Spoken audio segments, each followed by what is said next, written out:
Et salut à toi, je suis Teddy Guyot, un auteur-réalisateur de 33 ans. Entre rêve, espoir, impatience, authenticité et quelquefois difficulté, tristesse, doute, je reviens sur mes 13 années de création avec les différents grands acteurs et techniciens qui ont marqué cette période-là. Une période d'innocence qui aujourd'hui a forgé la personne que je suis.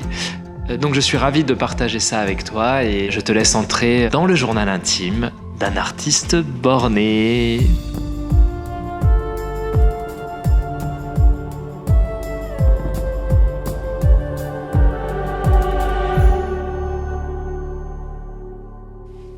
Et bonjour et bienvenue sur le podcast Journal intime d'un artiste borné. Aujourd'hui, on va faire le portrait d'une des comédiennes vocales de la série The Gift, parce qu'elle a remplacé la voix de 2 comédiennes. Il s'agit de Luna Druino, qui a incarné Andrea Trudeau sur la saison 1 de The Gift, et qui a fait quelques petits remplacements ici et là quand il a eu besoin de dépanner au niveau du doublage. Ouais. Bonjour Luna, bienvenue sur le podcast, c'est la première fois que tu nous rejoins. Comment tu vas ? Salut Teddy, bah écoute, moi ça va très bien, j'ai la patate. J'espère que tu es contente d'être là du coup, et tu es contente de pouvoir venir parler de toi et de ta relation avec ton personnage et de plein de choses qu'on va découvrir tout au long du podcast. Tout d'abord, tu peux nous parler un peu de toi et de ton rapport au théâtre du coup et au jeu d'acteur, parce que tu es comédienne sur la série. Oui, alors par où commencer ? Il y a très longtemps... Ok, je peux résumer. Non, quand j'étais petite, j'ai voulu faire du théâtre et en fait j'étais tellement timide que j'ai pas réussi à me lancer. Et après mes années de fac, je me suis dit allez, là cette fois-ci je me lance et je me suis inscrite dans un cours de théâtre à la Maison des Trois Quartiers. Ok, sur Poitiers. Du coup. Sur Poitiers, voilà. Au départ c'était avec un professeur qui s'appelle Monsieur Bouclé. Il était assez effrayant. Je sais pas s'il va entendre ce podcast un jour, mais... Enfin, pour quelqu'un de timide, il était assez impressionnant. Donc les premières années, ça a été une petite marche à franchir. C'était compliqué pour quelqu'un de timide. L'année suivante, du coup, je suis passée au cours supérieur avec Julien Play. Pareil, des petites marches à gravir et ça m'a beaucoup apporté. J'ai beaucoup aimé en fait toutes ces années de recherche et d'expression, que ce soit corporelle ou expression vocale. J'ai eu la chance du coup de rencontrer Teddy. Oui, sur le tournage d'un film de Throwback, où moi j'étais script et toi t'étais comédienne. Si tu te rappelles bien, c'était le film de bac de l'un des membres de l'association. Alors ça remonte, oui, attends, j'essaye de remettre mes souvenirs. Astaldo. Sur Astaldo qu'on s'est rencontrés. Mais oui. On s'est rencontrés sur Astaldo où mon petit frère jouait un des personnages principaux et nous, du coup, moi j'étais technicien de script et toi tu étais comédienne dedans. Tu exact. De carte d'ailleurs. Quel personnage tu faisais ? Oh là là, je me souviens exactement comment j'étais maquillée parce que on m'avait foncé les sourcils et moi j'ai des sourcils très clairs, du coup je me reconnaissais pas quoi. Je disais oh mon dieu. Puis la caméra, j'avais pas l'habitude non plus parce que c'est quand même très différent du théâtre. Donc j'étais un petit peu intimidée et j'étais là, est-ce que je vais réussir à sortir mes lignes ? Pourtant on n'avait pas grand chose comme... Non, c'était petit court-métrage de bac.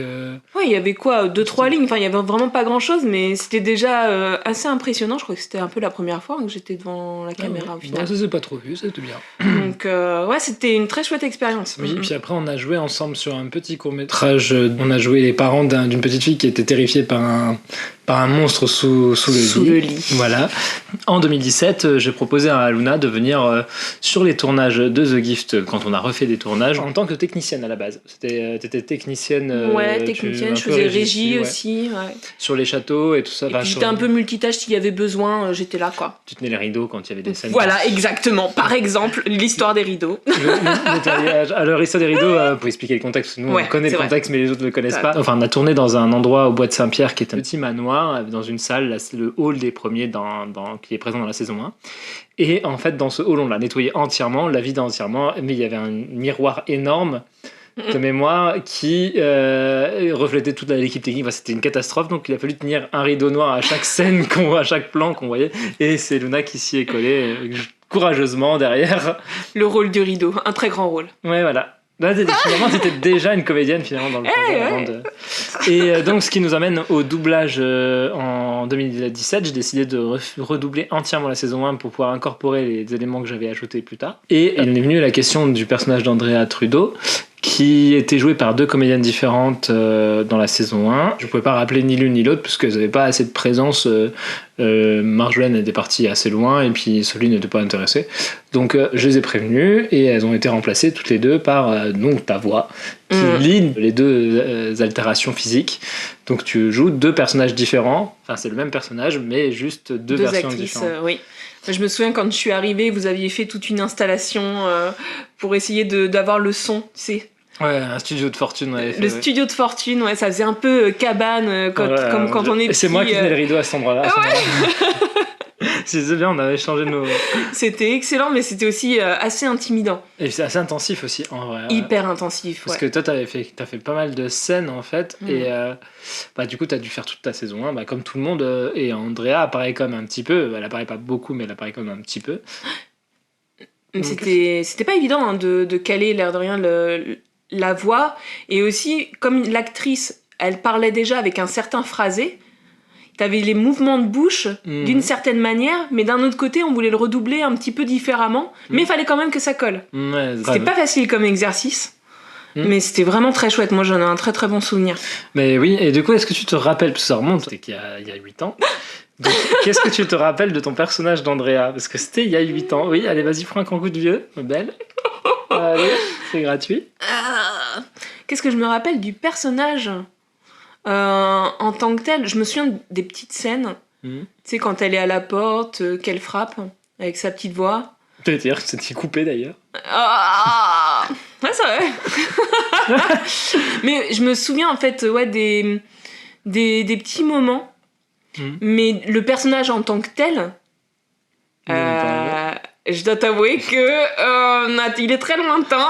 Alors, le personnage d'Andrea, c'est le premier. En fait, c'est une ancienne relation amoureuse de mon personnage à moi, le personnage de Prue, qui est inspiré du personnage de Andy dans Charmed. Et donc, c'est un sex swipe, c'est-à-dire que c'est devenu une femme parce que le personnage de Prue est devenu un homme. Donc, tous les personnages sont un peu comme ça dans la série The Gift.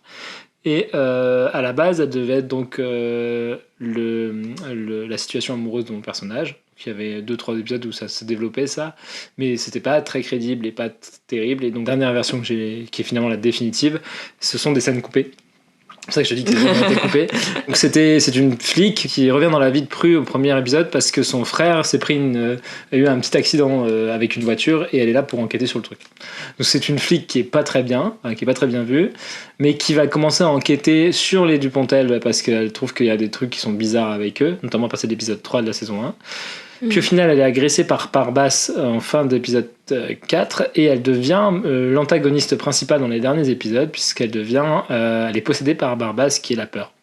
Ouais, maintenant que tu m'en reparles, j'ai des images qui reviennent. Et à la toute fin, donc c'est la première fois qu'ils affrontent un mot du monde, donc Barbas qui est dans son corps et ils finissent par réussir à la séparer de Barbas, mais le fait est que tout ce qu'elle a fait pendant qu'elle était sous Barbas c'est tellement horrible qu'elle finit par se tirer une balle et disparaître dans une boule blanche. En tout cas, pour l'instant, c'est ce qu'on sait d'elle. Paix à son âme. Voilà. Tu disais que tu te souviens des scènes. Est-ce qu'il y a une scène en particulier qui te revient en tête et que tu as beaucoup aimé doubler sur ce personnage? C'est marrant parce que quand tu as commencé à poser la question, j'ai pensé à une scène, avant de savoir une scène que tu as aimée, mais j'ai pensé à celle où, tu sais, elle est possédée, elle est seule dans la pièce. Oui.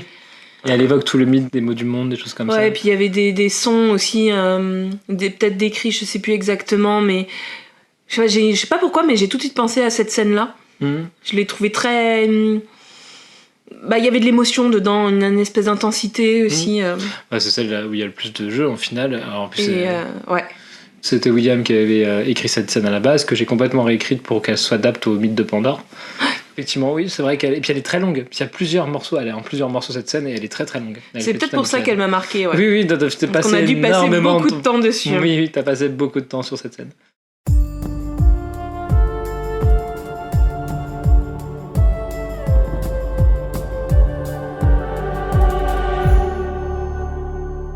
Il y a un autre talent que les auditeurs et auditrices devraient découvrir de toi, c'est toi qui as fait des hurlements très particuliers dans cette série. Ah non, mais pourquoi tu en parles? Alors, à la fin ça pouvait rester secret, hein, c'est bon, j'avais pas besoin de crédit. Hein. Non, ici on a dit qu'on dévoilait tout dans cette... moi je dévoile tout sur mon truc d'écriture, mais je dévoile aussi tous les secrets de tout le monde. Tu sais qu'on a utilisé ton hurlement sur une scène avec Kristen qu'on a oublié de doubler.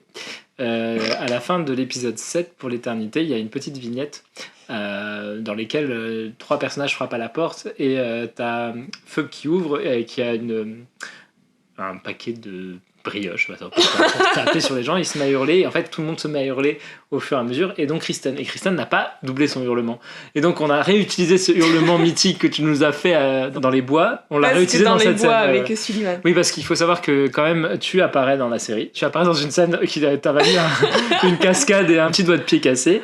Au tournage de juillet, on a tourné, alors c'est un enfer le tournage de juillet, c'est-à-dire qu'il pleuvait tous les jours. Et on avait une actrice qui devait jouer une paysanne qui se faisait agresser par le personnage d'Atrahasis devant Peter. Sauf que on l'a tourné une première fois, mais on l'a pas fini. Et oui, il y a eu un problème technique, je sais plus ce qu'il y a eu. Enfin bref, c'était horrible. Et donc la pauvre Lise, cette scène a été tournée sous la pluie, et la pauvre Lise est tombée malade. Et voilà, et du coup le lendemain elle n'a pas pu revenir elle était malade comme un chien à cause du tournage, elle a pris un coup de froid. Et donc c'est Luna qui l'a remplacée in extremis et qui est devenue cette paysanne qui se fait agresser et qui se fait manger le cœur à la fin de l'épisode 7, je crois, dans la nouvelle monture. Je m'en souviendrai toujours de ça, ce tournage. Et ce pied, il t'a écrasé le pied, c'est ça ? Il m'a écrasé en fait, j'étais en souffrance et j'étais là, surtout ne bouge pas. Moi je savais pas où était le cadrage, donc je savais pas si je pouvais grimacer ou pas, donc j'étais là, ne laisse rien paraître parce que si ça se trouve dans 2 minutes il va pleuvoir, on pourra pas retourner la scène. Donc j'étais là, fais comme si de rien n'était, donc je disais rien, mais j'étais vraiment, c'était une douleur horrible. Et en plus le pire, c'est qu'il l'a pas fait qu'une seule fois, on l'a retourné plusieurs fois, il a recommencé. Et je sentais plus ma jambe, enfin c'était... Mais la scène est très bien. Ça peut te rassurer. T'as pas souffert pour rien, la scène est très très bien, elle est très horrifique, elle marche extrêmement bien. Safe. Ouais, ce tournage en mois de juillet, on peut en parler. Donc c'est juillet 2017, où en 2017 décide de retourner des scènes complémentaires à la série The Gift, et notamment tout ce qui concerne Pandora et Atrahasis. Et donc en février ou janvier, on tourne le nouveau générique qui est générique de la saison 1 actuelle. Ensuite, on tourne en mars directement les scènes du château, donc là où tu tenais les rideaux, plus pas mal de choses. Je me rappelle, on a fêté ton anniversaire à cet endroit-là. Je me souviens, ouais. Et dans les bois autour du bois de Saint-Pierre. En juin, on a ce tournage hyper intensif là d'une semaine. Je sais pas, on tourne des milliards de scènes. C'est la première fois qu'on tourne avec les Valentin, et je me rappelle, c'était un tournage tellement intensif, on en a pleuré à la fin. C'était lequel, celui-là, celui où on est dans les grottes de la Norée. Dans les grottes, ouais. Oui, il faisait extrêmement chaud et t'étais tout le temps dehors, ma pauvre. Pas prendre le soleil, alors que moi j'avais tellement froid, j'étais avec 3 pulls parce qu'on était dans des grottes. 2 salles, 2 ambiances. Voilà. En juillet, on réattaque avec voilà, c'était le Vietnam, moi j'appelle ça le Vietnam. Dans un climat chaud, humide et pluvieux. Il a plu tellement de fois, enfin, abominable, je crois. La scène du feu de camp qu'on a essayé de faire. Ah oui. Littéralement 5 jours d'affilée, je crois. Enfin, c'était un cauchemar cette scène. Aussi, ouais. Et ensuite, on a tourné en août. Là, on tournait 2 nuits. Et après on passait 2 jours, alors là pareil, c'était une autre difficulté, enfin vraiment je pense que ce tournage-là, il me semble qu'octobre t'étais pas là. Octobre j'étais pas là, ouais. Du coup t'avais ce tournage-là. Je sais plus pourquoi je pouvais pas venir. Ou t'avais un empêchement, je pense. C'était un hyper intensif aussi en octobre, mais du coup ça autre chose. Quel souvenir tu gardes de ça, à part le fait que tu t'es pris la pluie, tu t'es fait écraser l'orteil et que c'était assez intensif? Qu'est-ce que tu regardes toi comme mon souvenir dessus? Je me souviens qu'il y avait quand même des moments hyper durs. Parce que quand t'as la pluie et tout ça qui s'en mêle, t'as des longs moments d'attente aussi, où du coup quand ça tourne, faut pas faire de bruit, tout ça. Enfin, mais ce que je retiens vraiment, c'est tout ce qui a été construit autour, en fait, les moments passés ensemble, tu vois, même les moments difficiles, en fait, ça reste des bons souvenirs maintenant. Moi, je sais que ça nous a créé une proximité. Tournage, enfin, tu vois, le moment où j'ai morflé là quand j'ai tourné la scène, mais c'était juste génial en fait. Bon, avec le recul, ok.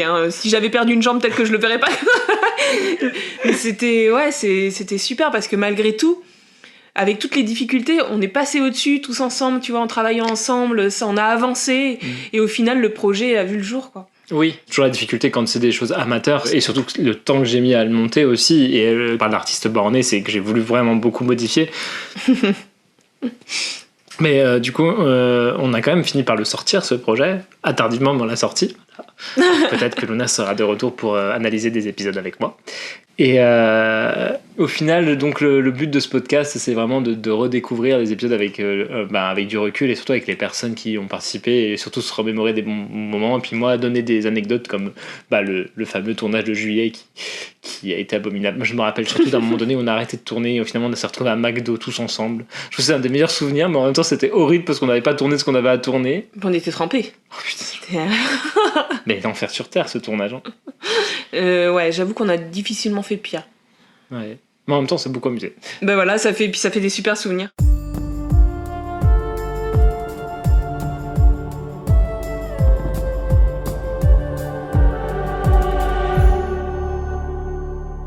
Après The Gift, est-ce que t'as fait d'autres tournages avec moi ? Je suis pas sûr. C'était peut-être sur ce Je suis belle, je pense. Je suis belle, ouais, j'étais là. Oui. Bon, après, c'était une journée de tournage, Je suis belle, donc ça allait. Et puis c'était en plus dans la même Après, période. les autres, c'était avant. C'était Je suis un sens, j'étais là aussi. Oui, c'est vrai, j'avais oublié que tu en avais participé. C'est la première fois qu'on a travaillé ensemble, c'était sur Je suis un sens en tant que. Où tu étais technicienne sur mon tournage. C'était avant, effectivement, ouais. Ouais, et ouais, non, ça remonte, hein. Ça ne nous rajeunit pas tout ça. Hein. On va peut-être pas réinsister sur ce point. Mais oui, non. Et. Bon, la nouvelle que nous on regarde pour nous, alors qu'on est en train de travailler sur une suite spin-off de la série The Gift, qui s'appellera Fée, et qui va être centrée sur ton personnage. Ce sera une suite en audio, uniquement, puisque du coup c'est toi qui reviens pour jouer le personnage d'Andrea, dans un autre contexte, dans un autre truc, et cette fois on va te faire vivre d'autres choses. Qu'est-ce que tu ressens là-dessus ? Ça va être génial. Franchement, j'ai hâte d'y être. J'ai vraiment envie de reprendre le personnage et de faire du doublage, faire des voix, enfin découvrir la nouvelle histoire que tu vas écrire aussi. Oui, c'est vrai. Elle est en cours d'écriture à l'heure actuelle. En tout cas, elle est en cours de cheminement. Tu me connais à chaque fois. Ça, c'est un processus que j'ai d'écriture. C'est que souvent, je réfléchis longtemps. Puis, à partir du moment où je commence à écrire, j'écris tout d'un coup. Je suis vraiment curieuse de découvrir ce qui va se passer. Ouais, ça va être très chouette. En fait, j'ai oublié de t'annoncer, je te l'annonce sur manière inédite, Florian a accepté de reprendre le thème d'Andrea et d'en faire un nouveau thème pour la série numérique. Cool. Donc il y aura bien un thème adapté à la série, mais fait à partir du thème d'Andrea. C'est super, ça va amener une continuité en plus, une cohérence, et puis Florian, il fait des trucs vraiment super. Ouais, on le salue d'ailleurs, s'il passe sur ce podcast. Et oui, non, je suis très contente de retravailler avec toi. De toute façon, nous, on travaille ensemble assez régulièrement, mais là, sur le projet, alors ça va être intéressant parce que cette fois, ça va être complètement autre chose, toujours dans le même univers, mais complètement autre chose, et ça va être intéressant de voir ce qu'est devenue Andrea après le fait qu'elle soit devenue une boule blanche, parce qu'elle est devenue une boule blanche. Et c'est le moment où tu dis suivez-nous. Oui, voilà. Il faut d'abord regarder la série, et la série est disponible sur la chaîne des Mondes de Tête, comme vous le savez. Je précise une chose aussi que je t'ai pas dit. Je sais pas si je te l'avais dit sur le moment de l'enregistrement des doublages. Suspense. Mais Andrea devait revenir dans la saison 2. Ah. En fait, à la base, Fée est un projet qui date d'il y a très longtemps et qui devait être fait en parallèle de la saison 2 de la série The Gift, de la première version. D'accord, un peu comme un spin-off quoi. C'est ça, mais c'était un peu comme Buffy et Angel, c'est-à-dire que c'était un spin-off qui se passait en même temps que la série mère, sauf que ça se passait dans un monde parallèle, et on suivait du coup Andrea après son suicide, où elle se retrouvait dans un monde de fées, et dans laquelle elle était guidée pour revenir dans le monde réel à partir de l'épisode 5 de la saison 2 originale, qui est aujourd'hui maintenant l'épisode 11 de la saison 2, et elle a été remplacée sur le qui-vive par Tisis. C'est pour ça que Tisis apparaît comme une fleur du monde des fées et vient rouler un patin à Prue directement dans cet épisode. Je te spoil ça. Mais Tisis, c'est l'amour de la vie de Prue dans la série, donc ça va être directement établi dès le début de la saison 2, donc c'est pas vraiment... Il n'y aura pas de suspense quoi. Je précise que Luna n'a pas encore vu l'intégralité de la saison 1. Voilà. Voilà. Est-ce que peut-être qu'elle va regarder la fin avec moi ? On sait jamais. Je me réserve. Oui, c'est ça. Enfin, c'est quand même sorti il y a 2 ans. Ouais, Andrea devait revenir fin d'épisode 5 et reprendre la saga avec nous, 6, les derniers épisodes avec elle. Mais l'actrice a proposé de revenir, puis après elle a décidé de ne plus revenir, ce qui était son libre choix. C'est aussi l'avantage et l'inconvénient des projets amateurs, c'est qu'ils ne sont pas sous contrat. Les gens n'étaient pas sous contrat, ils n'étaient pas obligés de revenir. C'est aussi ça qui rend le projet incroyable, c'est que malgré tout, ils sont revenus. La plupart sont toujours revenus, ils ont toujours été... C'est vrai que globalement, t'as gardé le plus gros du casting tout du long. Oui, et puis c'était un bon casting. Enfin, moi, je trouve que la plupart des comédiens s'en sortent très très bien. Là, tu t'en es très bien sorti. Moi, J'ai toujours à cœur la manière dont tu fais la grandiloquence, la grande méchante qui domine le monde sur les plans de planète. Je me suis tellement éclatée à faire celle-là. Ça s'est senti, je sais que j'étais pas là pendant l'enregistrement, mais alors quand je l'ai vu, j'étais J'étais avec Florian, et quand j'ai commencé et tout ça, Florian, il était... il en revenait pas, quoi. Moi, je pense qu'avec la grandiloquence et la grande méchante de dessin animé, je pense qu'il y a un truc à cibler là-dessus. Eh bien, Luna, est-ce que tu as d'autres choses que tu veux évoquer par rapport à Andrea ou par rapport au projet en lui-même, si tu as des souvenirs, un petit souvenir, une anecdote que tu as envie d'ajouter à notre magnifique interview? À part l'anecdote des couvertures, tu vois, qui faisait la petite cabane quand on a doublé la toute première fois, c'est vraiment l'image que je garde du doublage. Non, je trouve qu'en fait, cette expérience était vraiment unique, et ça m'a beaucoup apporté. Ça m'a permis aussi de tester de nouvelles choses, de me libérer sur d'autres choses. Et je suis juste hyper ravie qu'il y ait une suite pour pouvoir de nouveau prêter la voix à un personnage. Oui, et puis surtout ce personnage-là en question, je vais le faire grandir pas mal, tu verras. Yes. J'en dis pas plus. Eh bien, merci beaucoup Luna pour ta venue sur ce podcast. Merci à toi. Je suis content de t'avoir reçu et d'avoir pu échanger sur Andrea. Et puis j'espère te recroiser pour les visionnages de la série, pour des épisodes. On sait jamais. Peut-être qu'à un moment donné, elle finira par les regarder tous. Hein. Allez, je les regarderai. C'est prévu, c'est dans ma to-do list. J'ai vraiment envie de les voir. Hein. Ouais. On va mettre ça dans sa to-do list à faire avant d'enregistrer fait. Ouais. Bon. Ça marche. Je te remercie. Marché conclu. Eh ben, merci beaucoup. On essaie de serrer la main, mais c'est compliqué de serrer la main avec du son. Oui, c'est vrai, on n'a pas de caméra cette fois-ci. Non, pas cette fois-là. Merci beaucoup Luna, je te fais des bisous. Merci à vous auditeurs et auditrices de nous avoir écoutés, et à la semaine prochaine pour un prochain épisode. Bye bye. Vous venez d'écouter un épisode du podcast Journal intime d'un artiste borné. Si mon travail vous intéresse et que vous souhaitez en apprendre plus sur mes nouveaux projets, je vous invite à vous abonner à ma chaîne YouTube Les Mondes de Ted, et également me suivre sur Instagram sur Les Mondes de Ted. La musique qui nous accompagne dans cet épisode a été composée par Florian Jacob. Et le montage et l'écriture, la réalisation par moi-même, Teddy Guyot. Je vous remercie de votre écoute et je vous dis à la semaine prochaine pour un nouvel épisode.